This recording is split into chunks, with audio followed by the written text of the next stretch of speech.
De plus en plus d'hommes et de femmes, d'auto-entrepreneurs, de petites entreprises, tout le monde est victime, beaucoup de gens sont victimes finalement en ce moment du coronavirus et au stress qu'il déclenche. La première des choses, c'est qu'on doit être proactif au niveau de notre stress. La première des choses, c'est de ne pas se dire « non, moi je suis jamais stressé ». Le stress est votre pire ennemi sur la durée. Donc vous savez ce que je fais moi ? Moi, ce que je pourrais vous recommander de faire, c'est que souvent, moi j'aime bien matérialiser.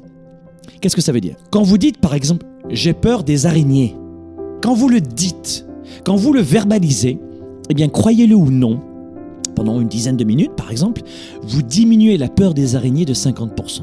Rien que de le verbaliser et de l'écrire ensuite. Beaucoup de gens rient quand je dis ça. Mais si vous saviez que le fait de parler et d'écrire, ça résout une grande partie de la problématique, une sorte d'exutoire, c'est très important. Donc, moi, ce que je vous recommande de faire, peut-être, c'est de vous dire maintenant, vous voyez, vous me faites une ligne sur une feuille comme ça, vous mettez un 0 ici, et un 10 ici, et puis vous faites 10 en coche. Mettez-moi dans les commentaires, quel est votre degré de stress en ce moment ? 0, c'est j'ai 0 stress, et 10, 10, c'est ça. Si vous êtes au-dessus de 7, vous êtes en zone rouge. Si vous êtes au-dessus de 7, c'est que le stress, il est important. Donc, en dessous de 7, restez proactif, faites-le diminuer pour passer en dessous de 5. Mais si vous êtes au-dessus de 7, dans ce ressenti que vous avez du stress, je vous recommande d'être proactif et d'agir comme vous le pourrez. L'une des plus belles façons de lutter contre le stress, c'est de passer à l'action et d'agir et de vous faire une séance de relaxation chaque jour. C'est une action. Ça peut être de faire une marche à pied chaque jour. C'est une action.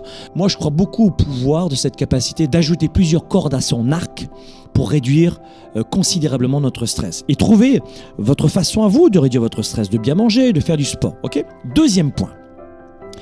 N'oubliez pas que vous n'êtes pas impuissant. J'entends souvent « c'est comme ça et c'est pas autrement ». On peut rien faire d'autre. Non, tu ne peux pas changer l'économie, la structure, les finances, etc. Mais tu peux faire beaucoup de choses. Répétez-vous ceci. Je ne suis pas impuissant. Quand vous dites « je suis impuissant, je ne peux rien faire, c'est comme ça », ça revient à dire « je n'ai qu'à subir et mourir quasiment un petit feu ».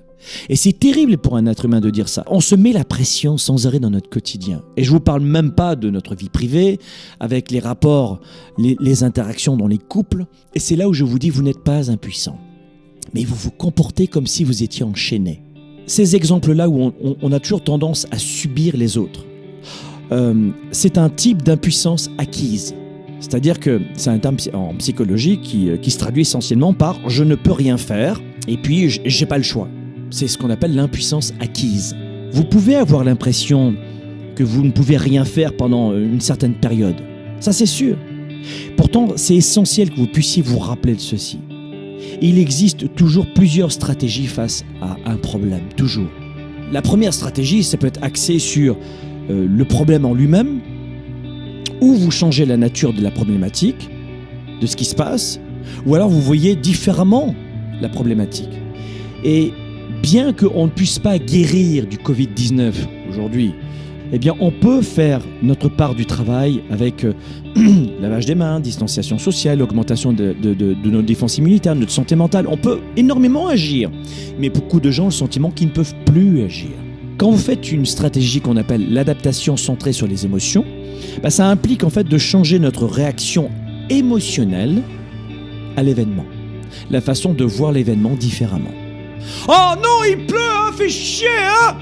Il pleut, ça veut dire que j'ai pas de chance. Il pleut, ça veut dire que je vais encore rater ma journée. Il pleut, ça veut... Non!